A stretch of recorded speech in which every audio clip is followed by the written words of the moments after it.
hello to all of the VPMs that are watching this video. My name is Derek Stoughton. I'm the chair of the National Curriculum Committee for Kappa Kappa Psi, and I'm joined by two of my wonderful colleagues who serve with me on the Curriculum Committee. And we are here today to share some information with all of you about how to create a calendar, the best practices when submitting a calendar. We get a lot of questions about why has my calendar not been approved? Why has this happened? Why has that happened? And so we thought we would make a helpful video to guide you and answer any questions that you may have when submitting a calendar. I want to introduce my colleagues first. Lizzie, go ahead and introduce yourself. Hi, my name is Lizzi Pineiro. I am a life member of the Gamma Phi chapter over at Stephen F. Austin State University in Texas. I did serve on the Southwest District Council back whenever I was still doing the college thing, but I have been a band director in Texas for 3 years, and I've been serving on the curriculum committee, and that's why I'm important enough to make it on this video. She went through a long list of screened applicants. You know, we had to we were saying interviews. We had to it was a lengthy process. And Lizzie, really what it was is Lizzie just won the Hunger Games, and that's why she's here. So, anyways, Maryssa, do you want to introduce yourself? Yes, my name is Maryssa Charter. I am an alumni member of the Lambda Xi chapter at Southeastern Louisiana University. I served as a VPM in my last year, so I think that was 1-2 years ago, something around there. Time goes by fast. And I'm currently a graduate student at Texas State University and also sitting on the curriculum committee. And that is why I am here. Awesome, and we're glad you're here. We're definitely glad that you're here. I should mention that I am a life member from the Alpha Tau chapter at the University of Texas, and I am currently a DMA student in wind conducting at the University of Colorado. So hook 'em horns, go Buffs, all those great things. So Maryssa, I want to start with you on this. As somebody who is recently been a VPM and has submitted calendars, all that good stuff, can you talk to us about your process and how you went about creating a calendar that not only worked for you and was helpful in you staying organized, but also made it so that it would be easy for the curriculum committee to approve your calendar? Yeah, so first, I did use the template that can be found on our KKSI VPM webpage. It kind of lays everything out pretty well, and it also includes what they need from you. Once I had that, I pulled up 3 different calendars from our school. So I made sure to pull up our school's academic calendar because you are required to put in the breaks, any days off that you have. And I also pulled up the school's athletic calendar because since we're working with marching band and basketball band and stuff, it's important for them to know when you have games. So I had all of that information ready. And then I also had the school's performance calendar up as well, so I can input any wind symphony concerts, orchestra concerts, anything that your candidates will be participating in. It's important that you have those laid out so that way we make sure that we're not overloading the candidates. From there, it was pretty simple. I just started by inputting those dates and just what they are. So if I'm looking at my old one, August 29th, home football game, 7 p.m. And I just went through each thing. So I started with the academic calendar, then I went with the athletic calendar, and then I went with our performance calendar. After all that is inputted, the only things left that you really should have to do are, I do think it's important that you mention when your chapter has their business meetings. So have that. I personally just put it at the top before my calendar started. I put our business meetings are at Sundays at 7:19. And I'll say, if you have the MC line meetings already scheduled, you should definitely put when you're going to be meeting with your membership candidates. I didn't know at this point, so I made sure to put that it's going to be TBA. And then I made a specific mention that the fall line process is going to be occurring simultaneously with the spring recruitment process. So I made sure to put that in there so we know what's going on. After that, I made sure to put in, we had 4 different recruitment events. I made sure to put all of those in and the times that they started, so to make sure they're not too late or anything.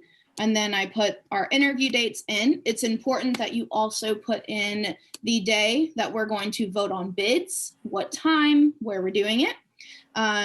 So then Since I didn't know the exact dates that the membership candidates would be meeting, that's totally fine. But I made sure I put week of the 16th. So I knew they were going to be happening at this week and around this time. And I just put meeting day TBD. And then for myself in big red bold, I put submit candidate registration and risk management policy form. So I knew this needs to be submitted on this week. It's bolded, so I wouldn't be missing it. So then I just continued with which weeks all the lessons would be at. And I also, like I mentioned, we were doing recruitment for the spring line at the same time as our fall class. I made sure to put all of those recruitment events in a different color, so that way we can distinguish that. Made sure to include, we had an honorary ceremony, made sure to include that so we knew what was happening there. And from there, the only other big thing I have is submit initiation registration form in big red bold, because that is super important that you get that done in a timely manner. I set myself, I think I gave myself like a week after to make sure it was submitted. Yep, and then so I would just repeat that. And at the bottom, I did include a tiny little blurb of what the recruitment events would be, just to have them easily accessible for the review committee. Yeah, it's not difficult. It looks like a beast, but really you're just inputting dates, making sure everything's there with the times and everything. No, that's great. It seems to me the biggest thing is just being organized and staying on top of things and getting things in a way that seems organized and easy to follow. Is that accurate? Oh yeah, definitely. Because it not only helps the curriculum committee be able to quickly look at it and not have to like try to figure out where everything is. They can quickly look at it, and then you're not just making a calendar to submit to them and never look at again. I find mine really helpful. I put it at the front of my VPM binder, and that way I was able to quickly reference, oh, what's going on this week, what's going on this month. It really helps you as a VPM as well. That's great. That's all really helpful. Thank you very much, Maryssa. That's great. Now, Lizzie, for you, building off what Maryssa said, she mentioned a lot about making things easy for the curriculum committee for us to be able to review our calendar. So can you talk to us about what you are looking for as a reviewer when a calendar comes in, and what makes it easy for you to give it the stamp of approval? Yeah, so I'll kind of like spin this off like on some things that are like I hate seeing every time, and like having to type the same thing over and over again in my reviews, and like why we do it like that. So like Maryssa said, like it's super important to be organized, so that like as the VPM, if you're organized, everybody in your chapter is going to have faith in you that you can handle this whole process, and your membership candidates are going to be like, oh yeah, they totally know what's going on. And so like it's designed to help you. So please use the format that we used, so that again, it's just as easy as plugging in those dates and getting that done. And then like Maryssa said, print it out, hand it out to your candidates, hand it out to all your members so they know what's going on. So like I said, the number one thing that I have to like type out is please use our format, because I get so many different things like this, like pictures of their planners, or they make this huge Excel document that's each calendar month, what have you. Now, if you're a totally different person and that kind of calendar doesn't work for you, then adjust it to how you need it after the fact. Because again, like the curriculum committee, we are volunteer members on top of our full-time working jobs. So like Maryssa said, just so that we can quickly scan it and make sure that you're abiding by the expectations that we're setting for you. She said she used colors. I've seen so many templates that have colors everywhere. They have color for like a degree, and then lessons and meetings, all that. And if that's your thing, go for it, okay? Another thing that like we have a lot of trouble with, and I can tag team this back onto Derek, is like timeline issues. So like you can totally vote for who's going to have a bid in one semester and then hand out those bids in another semester, but you can't start like your membership candidate orientation meeting until that semester where you're going to hold your degrees and stuff, because that all talks about hazing prevention and setting them up for what they're going to do for that semester. So they need to know, so it's fresh on their mind before they even do those events. Some other timeline issues is the initiate registration form and the membership candidate registration form. There are two different types of deadlines for that. And Derek, correct me if I'm wrong, but I do believe it is 7 days after first degree is your membership candidate registration form is due. That's correct. And that's submitted to OMRS now. That's correct. Now that we're all technical and with the computer life. And then the initiate registration form is 30 days after third degree. That's correct. Now, some of you guys have really late third degrees. And so that 30 days goes into summer. You still need to get it on time because there are penalties and other things that you don't even want to venture into by not submitting that thing that's on the calendar, on the template that we provided you as a national fraternity. So another thing is this is a very small thing and it can easily slip you up, but double booking yourself. So like Maryssa said, if you put for lesson 1, I don't know exactly when yet, but I know it's going to be the week of Valentine's Day or whatever. But then you also have a ritual on that day. You can't double book yourself because think about your year when you went through candidacy. There's kind of a lot of things going on. Not only are you juggling school, social life, family things, now you've added on this extra commitment that you totally can do if you balance it all correctly. So as a VPM, please don't do that to your candidates. I do know that some of you guys are compressed in timelines. So be very mindful if you're one of those people.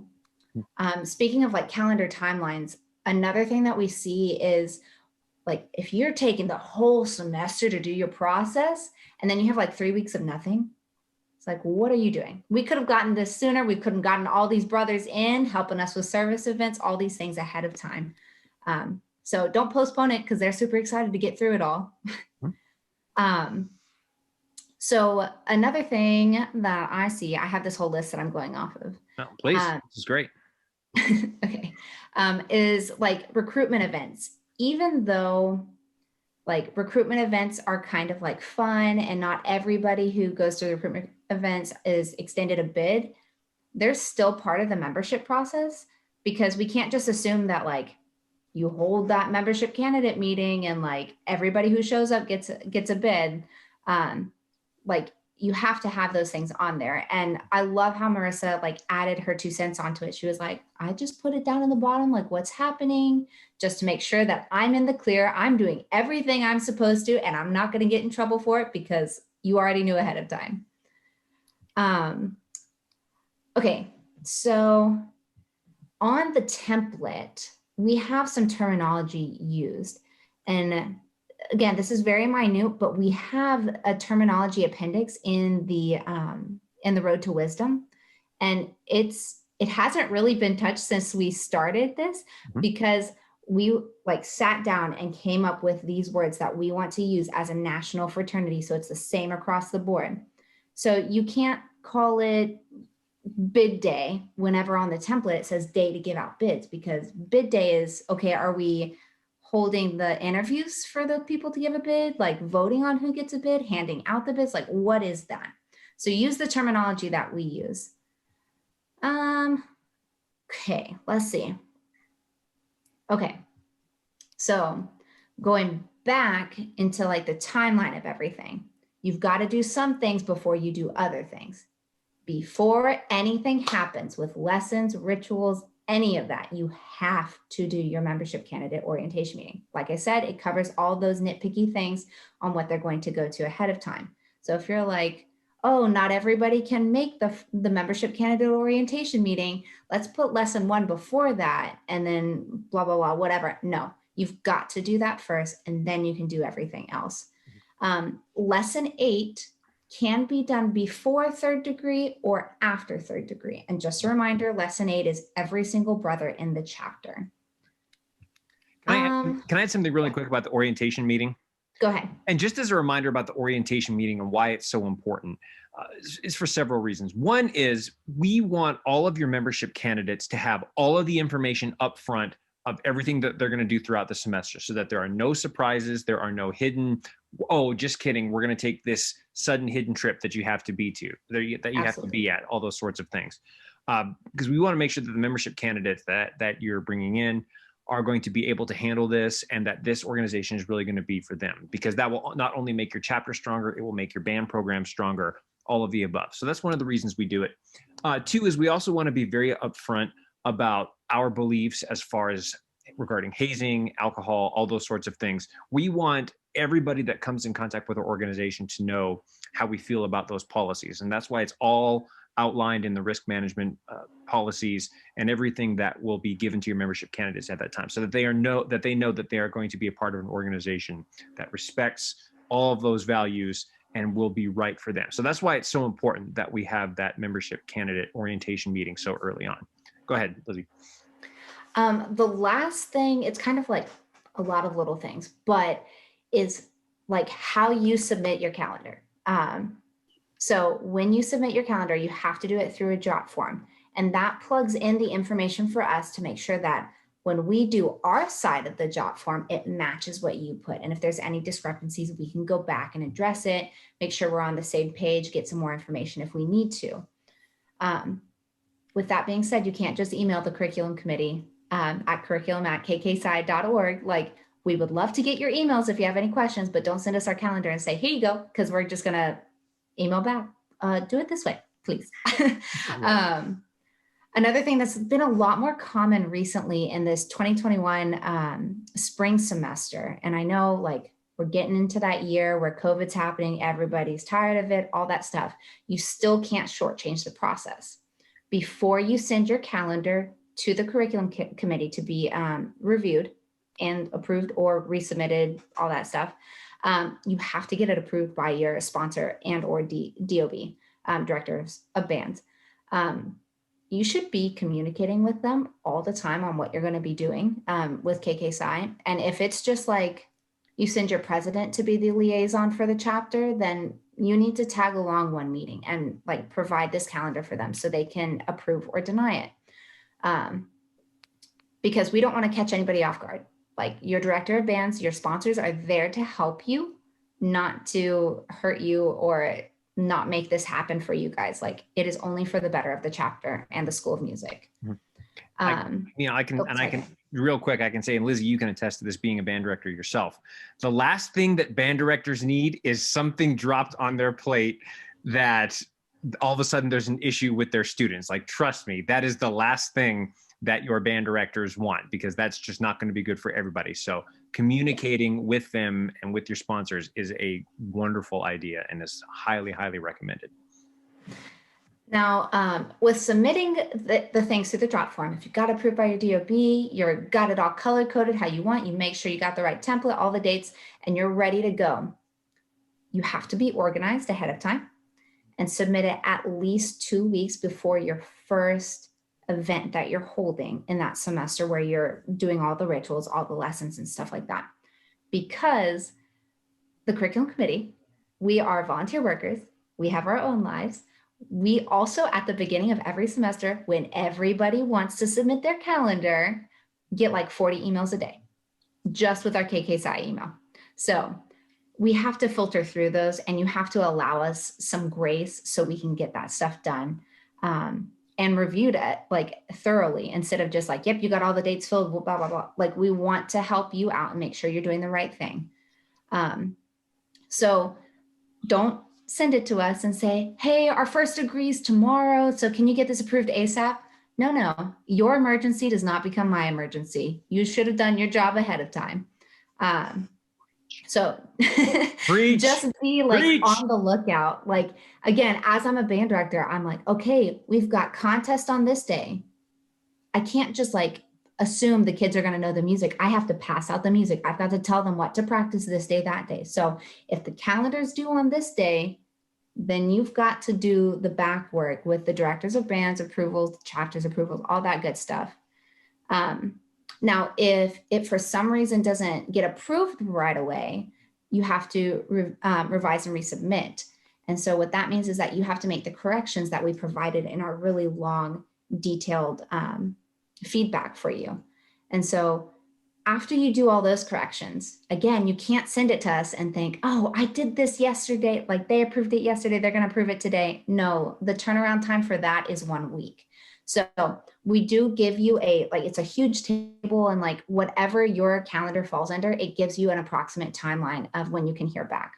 Mm-hmm. After those times, you may email us and say, hey, just checking in on my calendar. I haven't heard anything. And more than likely it's going to be, oh, sorry, I'll get right on that tonight and get it back to you in a couple of hours. Yeah. So like, again, we're here to help you. We're here to get you organized, to make sure you're doing all the right things and meeting the expectations, and providing your candidates with a very organized, well-rounded educational experience with KKSI. So Derek, am I missing anything on I think not to do, what to do? No, I think you covered most everything. And the other part of this, of what I wanted to introduce to all of our VPMs, and Lizzie, you did a great job of this, is explaining some of the most common issues that we see as far as why the calendars get set back. And you can save everybody a lot of time and hassle by simply following these steps and making sure that you've taken care of all of the items that Lizzie has outlined for you, and has done a really great job with that. So no, I think we covered all of the major issues. Is there any other things pressing that y'all would like to mention that we didn't talk about so far? I guess the only thing, like, again, like with the lesson 8, like you can do that either before 3rd degree or after 3rd degree. Do know that as the VPM, as your chapter, if you want to change up the order of the lessons, you are totally able to do that. Personally, whenever I was piloting the Road to Wisdom with my chapter, I did not. I was like, I'm going to go by the book because it's probably in that order for a reason. But it is totally fluid and flexible for you to match your needs. Absolutely. That's the reason that in Road to Wisdom 2.0, we took out all the lesson numbers. Right. And that way it's just the first lesson is first and the final lesson is final. But other than that, you can do whatever you want. So that's all great. Maryssa, do you have anything else? Anything that we might have missed, or anything else that you'd like to mention?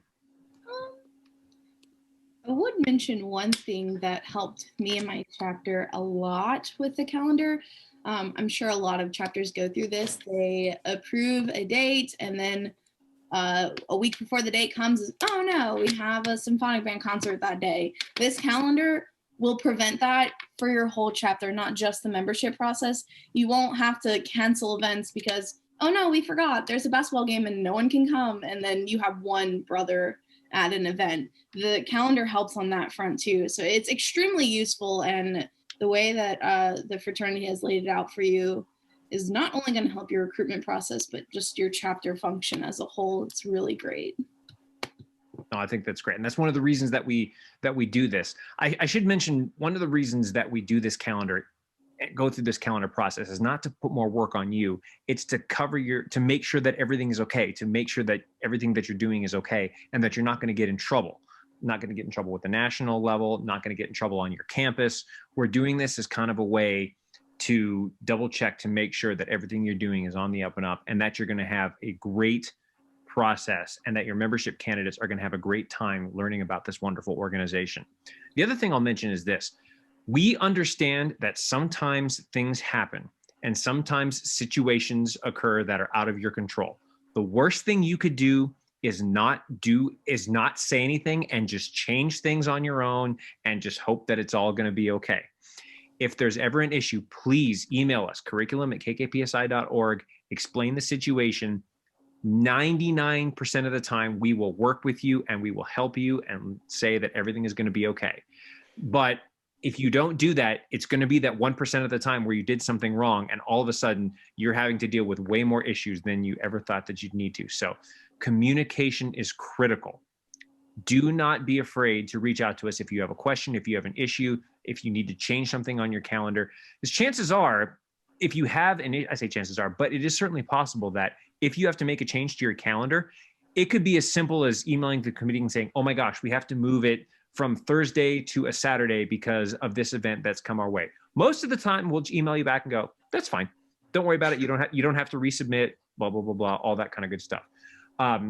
But you still need to do that because, again, if that small little change that you did decide that you had to make that small little change, didn't tell us, and then a major disaster occurred, something out of your control, then all of it, there's no paper trail to say, oh, we let somebody know that we had to do this. And if you have a paper trail and can say, oh yes, we did let everybody know, but then this thing came up, then we're in a better position to help you, to come to your aid. If we need to have conversations with people on your campus because of those things, we can say, yes, they've done their job, they let us know, and then it's easier for us to help you. So just communicate, communicate, communicate. That is the best thing you can do if a situation were to arise. So just please keep that in mind. Is there anything else that we need to go over? I think we've had a great discussion so far, and I think we've covered a lot of the major issues about submitting a calendar and what potential issues could occur. Is there anything I'm forgetting or anything else that y'all want to mention? No, I'm good. Okay, that's awesome. Lizzi, Maryssa, thank you so much. I know y'all are both very busy and have a ton of things on your plate, and I appreciate you taking the time to share this information with us and being such wonderful advocates of what we do for the fraternity. It's greatly appreciated. For everybody watching, thank you for taking the time to watch this video. Again, if you have any questions, please email us, curriculum@kkpsi.org. I hope you have a wonderful semester with your membership candidates, and let's remember to keep striving for the highest.